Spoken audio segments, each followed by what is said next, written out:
One immigration lawyer I spoke with says he's been getting at least 50 more calls a week for his services. He says that people he's talked to are afraid to go to work because they're afraid they could be detained any day. Because of the ICE raids going around all over the U.S. and in El Cajon, in San Diego, we're getting 50 more calls a week, more than what we normally get because of the ICE raids. That's Habib Hasbini, who's an immigration lawyer. They're afraid to go to work. They're afraid to even go Home Depot, pick up supplies for their employer. They're afraid to be questioned about their status, especially those who are, don't have the required paperwork. Mayor Todd Gloria issued a statement about the ICE investigation, saying, quote, "Federal actions like these are billed as a public safety measure, but it had the complete opposite effect. What we saw undermines trust and creates fear in our community."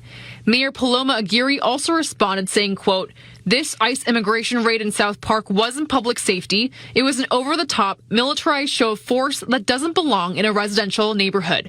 ABC10 News also reached out to ICE, who responded saying, quote, "U.S. Immigration and Customs Enforcement can confirm that ICE San Diego conducted 2 worksite enforcement operations at Buena Forchetta and Enoteca Buena Forchetta restaurants in San Diego, California. As this is an ongoing investigation, we have no further releasable information at this time." Hasbini says there was a different way for ICE to get employment documentation. You may want to, ask the employer their employment eligibility to see if they're verified, eligible to work.